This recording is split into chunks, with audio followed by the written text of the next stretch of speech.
Tamil Nadu HMS கட்டுமானம் அமைப்புசாரா தொழிலாளர் பேரவையின் மாநில பேரவைக் கூட்டம் சிங்காநல்லூரில் நடைபெற்றது. HMS தொழிற்சங்கத்தின் மாநில செயல் தலைவர் TS ராஜாமணி உரையாற்றினார். தென்னிந்தியா மான்செஸ்டர் என்று சொல்லக்கூடிய கோவை பஞ்சாலை தொழிலாளர் நிலைக்கு வழிந்த கோவை மாநகரம், குறிப்பாக சிங்காநல்லூரில் இது டக்கானா ரோடு சொல்லுவாங்க. இந்த டக்கானா ரோட்டில் ஒரு மில்லுடைய காம்பவுண்ட் ஒரு காம்பவுண்ட் அப்படி வந்துட்டு வரிசையாக ஒவ்வொரு மில்லையும் 1600 1700 பேர் இருப்பாங்க. நம்ம சங்கத்தை மட்டும் 600 பேர் இருப்பாங்க. அப்படி இருந்த காரணத்தால் தான் இங்கே சங்கம் கட்டிடத்தை தியாகி ஜி ராமசாமி அவர்கள் இந்த கட்டிடத்தை உருவாக்கினார்கள். 1942 கோவை ஜில்லா பஞ்சாலை தொழிலாளர் சங்கத்திற்காக தற்கால தலைவர் ஜி ராமசாமி என்று பதிவு பெற்ற ஒரே கிளை பத்திரம் தலைமைச் சங்க அலுவலகம் என்பதை நினைவுபடுத்த விரும்புகிறேன். 1989 கட்டடம் மட்டும் மாறி இருக்கிறது. இடம் அதே இடம்தான். அவர் ஆரம்பித்த இடம் என்கிற வரலாற்று சிறப்புமிக்க இடத்தில் இந்த பேரவை கூட்டம் நடைபெறுவதும் இந்த HMS கட்டுமான அமைப்புசாரா தொழிலாளர் பேரவை தொழிற்சங்க இயக்கங்களால் பையன்களை கோவை மட்டுமல்ல தமிழகத்துக்கும் இமை முதல் திருத்தணி வரை, சென்னையிலிருந்து கோவை வரை பறந்து கிடக்கிற தமிழ்நாட்டில் எண்ணற்ற லட்சம் தொழிலாளருக்கு சேவையாக்குகிற, உதவி செய்கிற, பணியாற்றுகிற நிர்வாகிகள் தான் இங்கே அமர்ந்திருக்கிறார்கள். தூத்துக்குடி என்று சொன்னால் ராஜலட்சுமி, வேலூர் என்று சொன்னால் திருப்பதி, திண்டுக்கல் என்று சொன்னால் கண்ணன், மதுரை என்று சொன்னால் கண்ணன், சேலம் என்று சொன்னால் கணேசன், தருமபுரி கிருஷ்ணகிரி என்று சொன்னால் முருகானந்தம், ஈரோடு என்று சொன்னால் ரமணி. இப்படி மாநிலம் முழுவதும் தேர்வு செய்யப்பட்ட நிர்வாகிகள் தான் வெங்கடாசலபதி சென்னை, திருச்சி போன்ற இடங்களில் பணியாற்றக்கூடிய நிர்வாகி செயலாற்றி நிர்வாகிகளாக இருந்திருக்கிறார்களுடைய யாருடைய சுபாசனம் அவர் தேர்வு செய்யப்படவில்லை. எனவே நம்முடைய பணி என்பது இன்னும் திக்கு தெரியாத காட்டி விடப்பட்ட தொழிலாளி வர்க்கம் தினந்தோறும் கட்டுமான வேலைக்கு போகிற போது வீதி வீதியாக முக்காக 400 பேர் 500 பேர் கூடி நின்று வேலைக்கு சென்று கொண்டிருக்கிறார்கள். அவர்களை இந்த சங்கம் நாடி செல்லும். அதே போல ஆட்டோ ஓட்டுகிற ஆட்டோ ரிக்ஷா தொழிலாளர்கள், வேன் ஓட்டுபவர்கள், டெய்லரிங் செய்பவர்கள், அமைப்பு செயலாளர்களே 58 தொழில்களில் ஈடுபட்டுக் கொண்டிருப்பவர்கள் அனைவருக்கும் இந்த சங்கம் பேருதவி செய்து வருகிறது என்பதை நான் இந்த இடத்தில் நினைவுபடுத்த விரும்புகிறேன். சென்ற தமிழ்நாடு அரசாங்கம் 5 ஆண்டுகளுக்கு முன்னால் பதவியேற்ற பிறகு பணியின் போது இறந்த கட்டுமான தொழிலாளிக்கு 2 லட்சம் என்பது 5 லட்சம் என்று அறிவிக்கப்பட்டு நடைமுறைக்கு வரவில்லை. அந்த 5 லட்சம் அறிவிக்கப்பட்டு தமிழ்நாடு முழுவதும் ஆவணங்களை தேடி 7 பேர் அந்த சமயத்தில் முதல்வர் கையிலே வழங்குவதாக, அந்த நிதியுதவியை வழங்குவதாக கொடுக்கப்பட்ட அந்த தமிழ்நாடு முழுவதும் இருக்கக்கூடிய கட்டுமான தொழிலாளிகள் 7 குடும்பத்துடைய பிரதிகள் கட்டடம் கட்டுகிற போது மறைந்து விட்டார்கள். அதிலே ஒன்று கோவை மண்டல கட்டுமான தொழிலாளர் சங்கத்துடைய தோழர் மாசிலாமணி அவர்கள் இறந்து விட்டார்கள். அவருடைய மனைவி ராஜேஸ்வரி அவர்கள். ராஜேஸ்வரி அவர்கள் சென்று முதலமைச்சரிடம் அந்த காசோலையை பெற்று 5 லட்சம் ரூபாய் காசோலையை பெற்று 8 லட்சம் ஆயிடுச்சு பெற்று சங்கத்துக்கு வந்து வருகிற போது துக்கத்திலும் ஒரு கண்களில் சிவந்த ஆனந்த கண்ணீரை பார்த்தோம். எனவே இதெல்லாம் விளக்கு சொல்லி என்று சொன்னால் இதுதான் தொழிற்சங்கத்துடைய பணி. பிறருக்கு உதவுவதற்கு ஒரு வாய்ப்பு தொழிற்சங்க அரங்கம் உங்களுக்கு கேடயமாக இருக்கும். தேடி சென்று உதவி செய்யும்.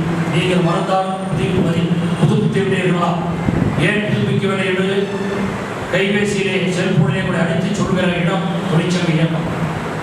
எனவே உங்களுக்கு வாரிய பையன் படித்துக் கொண்டிருப்பதாக சொன்னீர்களே, ஏன் அதை வரவில்லை, இங்கே வாருங்கள் சங்கத்திற்கு அந்த பயன்களை பெறலாம் என்று அழைப்பது தொழிற்சங்க இயக்கம்.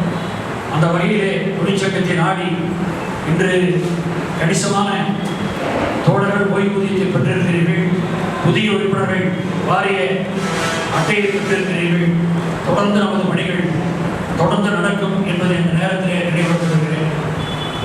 இது தியாகி எம்ஜிஆர் மகா சுதந்திர போராட்டத்திற்காக தன்னை முழுமையாக அர்ப்பணித்துக் கொண்டவர். தன்னை மட்டுமல்ல, அன்று ஈரோடு உள்ளிட்ட ஒன்றுபட்ட மாவட்டத்தில் 981 சுதந்திர போராட்ட தியாகிகள், மூன்றில் இரண்டு பங்கினர் சுமார் 600க்கும் மேற்பட்டவர்கள், தியாகி என் டி ராமசாமி தலைமையேற்று போராடியவர்கள் இந்த கோவை ஜில்லா பஞ்சாலை தொழிலாளர் சங்கத்தை நாடி வந்து நின்று சுதந்திர போராட்டத்தில் பங்கெடுத்தவர்கள். சொல்லனா கொடுமையை அனுபவித்தவர்கள். எப்படி கொடுமையை அனுபவித்தார்கள்? 1942 ஆகஸ்ட் 13ஆம் தேதி நள்ளிரவு 2 மணிக்கு போத்தனூரிலிருந்து அருங்காட்டிலிருந்து ராணுவ தளவாடங்களை ஏற்றி வந்த கூட்ஸ் ரயில், சரக்கு ரயில் போத்தனூர் ரயில் நிலையத்தை கடந்து வருகிற போது சிங்கநல்லூர் குளத்திலே 12 பெட்டிகளை தண்டவாளத்தை பெயர்த்தெடுத்து கவிழ்த்தார்கள். ஆகஸ்ட் 26ஆம் தேதி சூலூர் விமான நிலையத்துக்கு தீ வைத்தார்கள். 22 ராணுவ விமானங்கள், ராணுவ லாரிகள் தீக்கிரையாக்கப்பட்டது.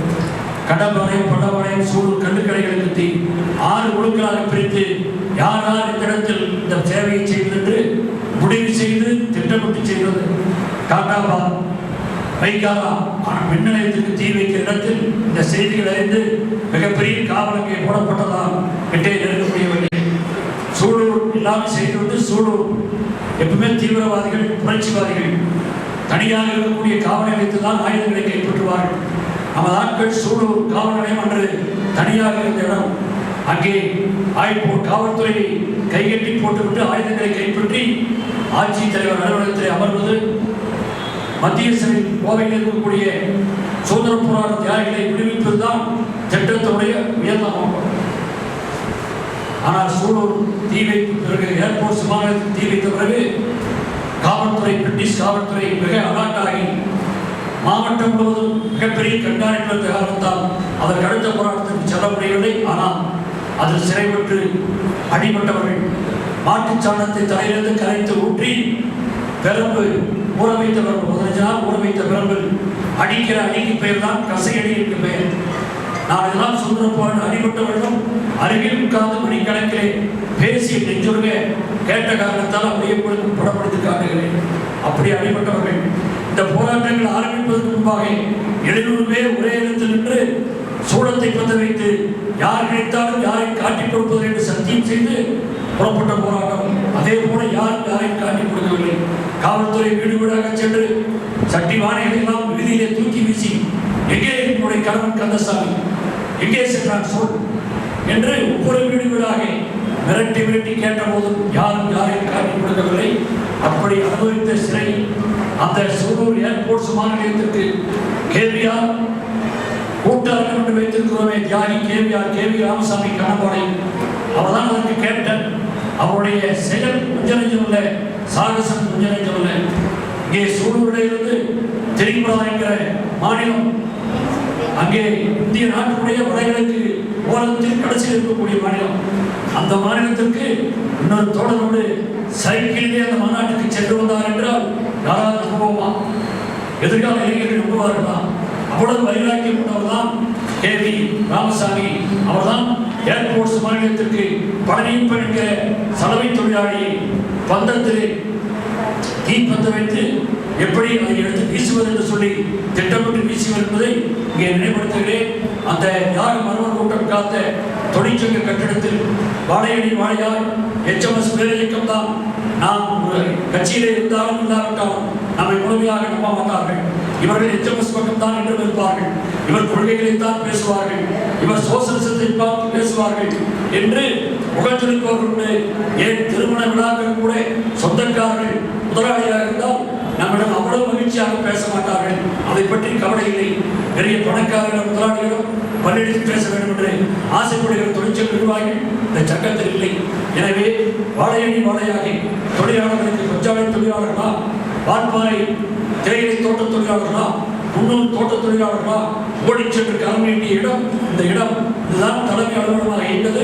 நீண்ட நெடுங்காலமாக சுப்பிரமணியம் என்கிற மாபெரும் தலைவர் நம் காலத்தில் வாழ்ந்தவர், அதற்கு முன்னாலே வாழ்ந்தவர்களை நாம் பார்க்கவில்லை. நம் காலத்திலே நீண்ட நெடுங்காலம் தொழிற்சங்க பணியாற்றியவர் தலைவர் சுப்பிரமணியம் அவர்கள்.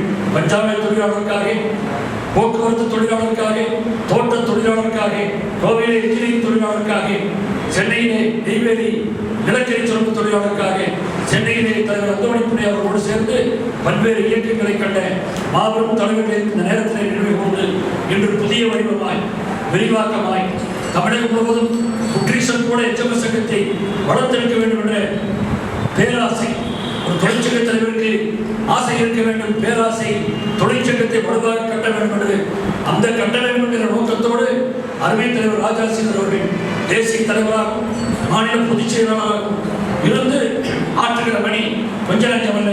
அவருக்கு கிடைக்க ஒவ்வொரு நிமிடமும் இந்த தொழிற்சங்கத்தின் வளர்ச்சி பற்றி HMS உடைய எதிர்காலம் பற்றி இளைஞர்களை அடுத்த தலைமுறை தலைவர்களாக உருவாக்க வேண்டும் என்கிற நோக்கத்திலேயே அவருடைய வழிகாட்டுதலும் செயலும் இருக்கிறது என்பதை நாம் மறந்து கடந்துவிட்டு செல்ல முடியாது. எனவே இந்த தலைவர் காட்டுகிற இந்த அமைப்பு என்றும் சோர்ந்து விடாது. பல்வேறு திறமைகளை கொண்ட தலைவர். பிரதமர்கள் பேச வேண்டுமா? நெஞ்சை நிறுத்தி பேச முடியும். மத்திய நிதியமைச்சர் பேச வேண்டுமா? தொழிலாளர் அமைச்சர் பேச வேண்டுமா? எதையும் வெளிமறைவில்லாமல் எடுத்து வைக்கக்கூடிய திறன்பட்ட தலைவர் ராஜா சீதர் அவர்கள். அதனால்தான் தொடர்ந்து பல முறை யாரும் அகில இந்திய HMS தலைவராக ஒரு முறை அல்லது 2 முறை இருப்பார்கள். ஆனால் இவர்தான் இருக்க வேண்டும் என்ற அகில இந்திய பொதுச் செயலாளர் ஹர்பஜன் சிந்து தொழிற்சங்கத்துடைய சிங்கமென அனைத்து தொழிற்சங்கத்திலும் பார்க்கக்கூடிய தலைவர் அகில இந்திய பொதுச் செயலாளர் ஹர்பஜன் சித்து அவர்களோடு இணைந்து பணியாற்றிக் கொண்டிருக்கிறார்கள். எனவே நாடு முழுவதும் HMS வளர்ந்து வருகிறது. வருகிற 29ஆம் தேதி தேசிய மாநாடு அனைத்து தொழிற்சங்க கூட்டமைப்பும் விவசாயிகள் சேர்ந்து போராடக்கூடிய ஒரு தொழிற்சங்க ஒரு தேசிய மாநாடு புதுடெல்லியிலே நடைபெற இருக்கிறது. அதை பல நிர்வாகிகள் கலந்து கொண்டிருக்கிறோம். இன்று டெல்லி மாநகரம் எப்படி காட்சியளித்துக் கொண்டிருக்கிறது? ஒரே போராட்ட களமாகி சென்னையில் சிந்தக்கூடிய போராட்ட களமாகி குறிப்பாக இளைஞர்கள் படிக்கிற இளைஞர்கள் படித்து முடித்து வேலைகளை என்று கையில் எடுத்துக் கொண்டிருக்கக்கூடிய இளைஞர்கள் ஒரு தலைமை நீதிபதி இந்தியாவுடைய தலைமை நீதிபதி கடப்பா பூச்சி படிப்போல் தெரிகிறீர்கள் என்று சொன்ன வார்த்தைக்காக ஒரு அமைப்பே இந்தியாவில் உருவாகி இருக்கிறது. கடப்பா பூச்சி கனடா மக்கள் கட்சி CJP என்ற கட்சி உருவாகி மிகப்பெரிய போராட்டத்தை நடத்தி கொண்டிருக்கிறார்கள். அதற்கு எதிர்கட்சிகள் தான் ஆதரவளித்துக் கொண்டிருக்கிறார்கள். ஒரு உலக விவசாயிகள் போராட்டம் மீண்டும் துவங்கி இருக்கிறது. இந்த நாடு எங்கே சென்று கொண்டிருக்கிறது? ஏதோ உலகத்தில் ஈரான் அமெரிக்கா போர் நடக்கிறது என்று பொறுத்திருந்து பார்த்தார்கள். அது தொடர்ந்து நடக்கிறது. அங்கு ஒரு சர்வாதிகாரி முதலாளித்துவவாதி